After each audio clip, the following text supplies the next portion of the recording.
Well, hi there folks. Exciting times. Big box has just arrived because I just bought my first almost ready to fly aeroplane kit in many years, having seen somebody flying one of these at my local strip and thinking what a great looking plane that is. So what follows is a very quick unboxing and then a very quick mini kind of build blog showing putting this together, and also a rather catastrophic fail that happened before I even got it off the ground. But let's make a start with telling you what the plane is and what was in the box. Right, well, first off, what is the plane? It seems to be, it came out about 12 years ago I think, World Models Fun World EP. So it's been around for a while. It looks to me like it's some old stock that's appeared somewhere. It was being sold by AliExpress, but the shipping was 35 quid. And it looks like it's been shipped from the USA, which is why shipping was 30 odd pounds. Looking at some older YouTube vids from 12 years ago, it was originally IC powered and was an aerobatic 3D machine. Well, for some reason AliExpress are calling it an RC trainer. It's definitely not an RC trainer. It's got an asymmetric wing. I bought the smaller kit which didn't have a motor supplied or speed controllers or servos and so on, but I bought the recommended motor, this one here, but was none too impressed when ground testing it went halfway through putting this together and the motor mount exploded, but we'll come to that in more detail later. It has a 39.5 inch 1000mm wingspan and the all-up weight is about 720 grams. Runs on a 2100 milliamp 3S LiPo, and as I say, I saw somebody flying a plane at the local strip which I identified as this, and I thought it was a really good looking plane. Right, let's get on with what was in the box. Right, so that was the contents, the big contents of the box, and I've already figured what these are. It was pretty obvious really when you look at the size of the wing. These are ailerons. So let's take a look at what's in the little bag of bits and pieces. Little hinges, servo levers, bit of velcro, connecting tube, no doubt that holds the two halves of the wing together, part of the undercarriage, wheels for the undercarriage, tail wheel, more hinges. Oh nice, we've got a prop there as well, even though I didn't order the motor. Nose cone, more little hinges and control horns, some more little screws there, and I think that's it.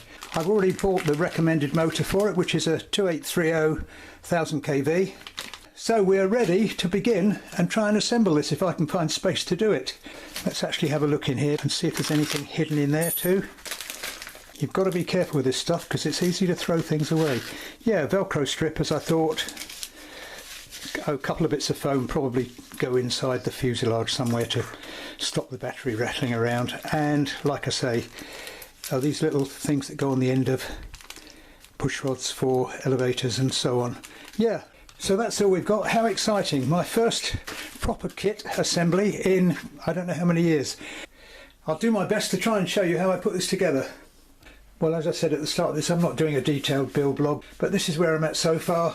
Fitted the ailerons last night and the control horns. Wasn't easy getting those little screws through that, I must admit. And I must say the instructions do leave a bit to be desired. They expect you to have a bit of previous experience of this stuff. So both of those on, which was just a question of basically gluing in the hinges there. Almost made a mistake there. I've got to do these, and as you can see they are tiny little hinges. I didn't notice until I was halfway through, and I didn't use CA, I used Yoo-Hoo Paw because it gives you time to slide them in. I didn't notice till I'd actually glued half in that there's actually a little cut there, and it should go that way and not that way. So fortunately I managed to pull them out, put on some Yoo-Hoo Paw and slide one half in first, and then once that had dried, just a question of pushing the other half in. So that's what I'm about to do now. I'm about to glue these on, and as you can see they've got this tiny little bit here where the hinge was cut, so clean that up. The other thing is, although it's probably pretty obvious which way they go, but you've got a green stripe there, you've got red stripe there, they have to be in the right place. But I think this is First almost ready to fly that I have bought in many years. So, yoo-hoo paw, here we come. And according to the instructions, servos are supposed to go in now, but I'm going to leave those till last. It's a nice little touch that they've actually put some tiny little strings through there so that once you've got the servos installed, you can pull the wiring through. They don't actually tell you what you've got to do here, but I'm assuming you've got to cut this, and then they do supply screws to put the servos in there, and they do supply these connecting arms as well. Anyway, so next job, glue the hinges on these. I use yoo-hoo paw instead of CA that they suggest because it gives you time to slide it in and out. So here we go. And of course dry fit hinges and slide everything together before you actually get to the gluing stage, just to be sure that everything will actually slide into the appropriate place once you come to glue the outer part on, like so. Just make sure that it actually goes all the way. And like I say, yoo-hoo paw gives you time to actually relocate a bit. So I've got those three in, drying and ready to go with these. 1, 2, 3 hinges, 1, 2, 3 hinges. Here we go. Right, a couple of quick observations about the elevator. It occurred to me that it's actually easier to put in the control horns before you glue this in, so I've fitted those. As I say, I've actually this time fitted these on first. It's good to make sure that the slots are free and clear so that when you've got the yoo-hoo paw on and you're working quickly, you know it's going to slide in like so, and it's not going to foul anything. So like so. Make sure it's not fouling the stabilizer. So I'm going to glue those in now. I'm enjoying putting a kit together. It's the first in a long time. I keep saying that, but it is, and it's good fun. Right, bit of a progress report. Elevators hinges are glued in, and tailplane stab is epoxied in with 5-minute epoxy. Made a bit of a boo-boo because I've put these on without realising that it was a slot there, but easily rectified because all I did was slice through the bolster there so that I could slice it in ready assembled. Push rods in. I've never seen this kind of arrangement before, and I'm not sure which way up that goes, but push rods in for elevator and rudder, and aileron servos in. I would recommend you drill a tiny little pilot hole through there for those screws, because I don't think you get into that because it's ply. And they don't tell you what size servos, but these are 9-gram servos. They fit absolutely perfectly. So that's ready. Next thing I'm going to do is glue the rudder hinges. Well, probably put a filler piece in there first. So making good progress. Bit of a shame. There is actually a slight broken rib there, but there's nothing I can do about it. I'm certainly not taking this covering off. Right, rudder is on, and elevator servo arms are connected. That's pretty straightforward. Need another 9-gram servo to go for the rudder. One little word of warning, this bit here is very fragile. I was barely pressing down on it and my fingers went straight through, but the cockpit goes and covers that up anyway. I put a couple of bits of balsa on there just for my own happiness, to give it a bit more strength. But anyway, so, and then I think next step's going to be fit the motor that I bought on. Well, almost there. Cockpit on, just 4 little screws, undercarriage on. Little problem with these was these clips, the holes for the clips weren't drilled in quite the right place, but anyway, only took a minute or two to put a drill in and change that. Motor is on. That was about the worst part of this, because I got the kit that came without a motor and the holes didn't actually line up properly in the right place to get the leads in at the right place. So made a little template and tried re-drilling it, but that was a bit of a task actually getting it in the right place. Undercarriage is on, tail wheel is on, and it's a steerable tail wheel, but rudder not connected because I'm still waiting for rudder servo. I've got a couple of 4-grams at home, but I'd still rather use the 9-grams that fit properly into these slots. So, and I've got to make a Y lead. Oh, and I've got to figure out how these hatches are going to fix on, because they don't give you a clue about that, and I'm not used to almost ready to flies. so not really very familiar with the way people fit these little hatches. So basically just a whisker away from a maiden flight. And I must admit, if I was doing this again, I wouldn't put it together in the sequence that they suggest, because some things would be much easier to do at different stages of assembly. But you live and learn as you go on, don't you?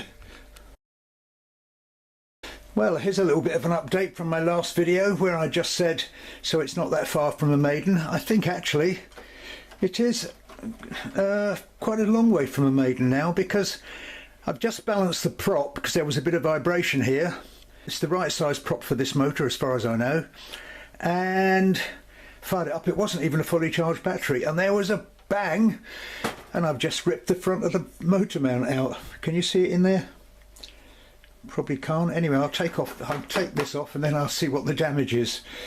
But I'm not entirely surprised, because it looked a pretty flimsy construction for a motor that weight and size. Let's have a look what we can see here then. Oh, look at that. Well, that's interesting. I'd assumed it'd pull this out. In fact, what it's done is completely pulled the mount apart. The prop was moving this way, the motor moved that way, because I can see here what it's done is it's even slashed the wires to the motor. But it probably rotated and tore that bit out first, which caused that to jam, which then caused it to twist the motor. So I think it looks like I'm going to have to build a new mount and repair this. Well, that's a bit of a disappointment, but good that I've just found it now rather than in mid-air. So a long way from a maiden, but I'm still waiting for a servo, and that's it. So I better get on and try and do something with this. Right, well, I showed you in that last bit of video how many holes I'd had to drill around that to get the thing to actually fit in the right plane so the wires would come out, which just goes to show a well perforated engine mount does not have much strength. There wasn't much wood actually holding that prop in place. I think probably it just tried to rip it out. So I'm going to have to chiv this out, make a new plate. It can be fixed, and I've just chopped off the bullet connectors on this. I shall just cut that back to a nice clean bit of wire and resolder it with put some shrink on. So not really a disaster, just a bit of a shock when it went bang, which is another reason why I always make sure I'm behind the plane when I'm running a motor up or doing a test like that, because it didn't go anywhere near me. So get on with it. Right, well, that is back in one piece. The question is, my really worrying question is it going to run? I think it should do anyway.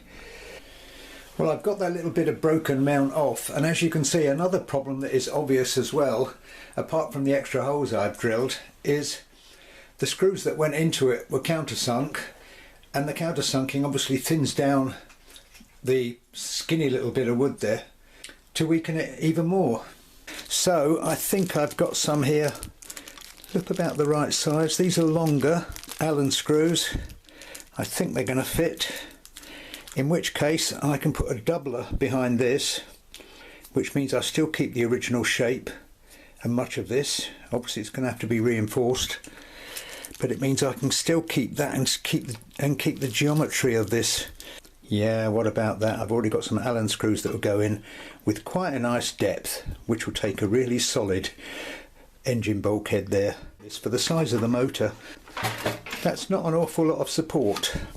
Hopefully it'll be a lot better when I've rebuilt it.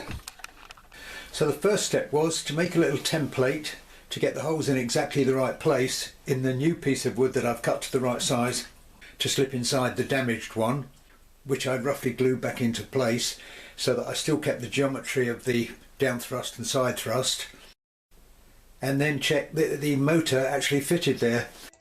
So here we are, sometime later. This is what it looks like. I even managed to modify the folding prop that came with it to actually fit on the motor that I bought. But let's take this off and have a look inside, and I'll tell you some of the problems I had, because it was not, to say the least, straightforward. So there it is, my much reinforced engine mount on this. Looks very scruffy, I know, and people will be saying, well, why didn't you just take off that plate and make a complete new one? Well, problem is, It's designed to go across on that, and the same on the other side. I can't really manoeuvre it very well in here, and the same on that side, and I wanted to keep the geometry of it, so easiest thing was to fit it back into the slots that were on here and put a plate on the inside. That actually was what caused the most complications, but I've put doublers. I've got doubler there, doubler there, doubler there, doubler there, two doublers there in fact, a couple on the outside using popsicle sticks, as Josh Bixler would say. One thing that happened that was the biggest issue really was because I'd actually put the plate on the inside, the motor was further back and it fouled this extra reinforcement I put here. And this is an unusual motor because the back of it actually rotates, so there's no way you could have this mounted with that anywhere close to the supporting structure. So I had to chip that away under there, as you can see. Another little thing that didn't occur to me was, this is the mount that I already had kicking around for the folding prop, and it works by clamping onto the shaft. Well, of course, moving the motor further back meant that there wasn't actually clearance here for this to slide right on, and I managed to get round it, I thought rather cleverly, by sliding something on, in this case a nut, just the right diameter, so when this goes on it's not dependent on going the whole travel in there to actually clamp that down. It clamps down and it works fine. So anyway, all in all, I have run it full chat and it didn't explode, so I think, really hope, I mean, it is solid as it can possibly be. I especially tried when gluing these in to actually use lots of 5-minute epoxy there to make sure it was actually fixed well and truly to this structure and the bulkhead behind. So it should be very well supported now. Let's hope so. The proof of the pudding will be in the maiden, which hopefully will be as soon as this awful claggy grey weather that we've had now for 2 weeks, with a cloud base of about 500 feet. When that clears, I might get a chance to actually take this up and give it a flight. Another issue I had was the manual shows the battery, whatever it is, certainly doesn't look like a LiPo in the illustration, shows a battery here. Well, there's no way that you can get the centre of gravity right, which is just there. I'll put the distance on the screen. There's no way you can get the centre of gravity right by putting a battery there. Maybe in the days when they had an OS40 up front and a fuel tank, but not with just 20 grams of brushless motor there. Anyway, with a lot of fiddling about, I have managed to get the centre of gravity right by putting the LiPo 2100 3S right forward here, which is not particularly easy or convenient, but managed to get it in there, put a little foam board bulkhead across there to keep it secure at the front end and keep it away from the receiver. Speed controller's there, gets plenty of ventilation, and it's got a Velcro strap, and I've put a little bit of Velcro on there so that that actually secures that and stops it sliding backwards. So hopefully, and that balances perfectly on the centre of gravity there. So that was a little bit of a pain in the butt, but all in all I'm pleased with it. As far as the nose cone goes, bit of 5-minute epoxy and it's reasonably okay. Didn't do a perfect job of rubbing down there, but anyway, who's going to notice? You can see it looks a bit rough here, but it's a good job it didn't smash up completely, and I didn't have any red paint, so it's in the grey that I had kicking around in my workshop, and I think it actually works quite well. Red decals and grey prop. So here it is, my first ARTF in several years, and it wasn't quite as straightforward as I thought it was going to be, although I think it's a cracking good looking model. And with the shipping, I suppose £100, £20 for the motor, a couple of servos, not mega expensive. And I'm looking forward to the maiden when this weather improves. Slightly apprehensive because I think it might be a bit quick, and I shall certainly do a bit of practice on my flight sim on my laptop before I get up there if I've not been flying for a while. Anyway, I think that just about finishes this video. If you want to see the maiden of this, don't forget to hit subscribe down there somewhere. I'm just a few short of 8,000 subscribers and you might just take me to the 8. Also, if you've enjoyed it or found it interesting, please give it a like, that helps my algorithms. And also, please check out some of the stuff on my channel. Lots of RC flying stuff, including lots of those cheap, foamy little glider RC conversions, plus some paragliding, paramotoring, and a few other odd things. But I'll stop waffling on. I'll leave you with a little taster of another kit that I put together a few years ago, the Dancing Wings Mini Eagle, which is a little foamy. Absolutely great fun to fly, and it's still around. And I flew it the other week up at the strip, and again got some nice aerial footage. I'll leave you with some of that aerial footage and a link to that video, which you might find interesting. But thanks for watching. Hopefully I'll catch you all again soon. Bye for now.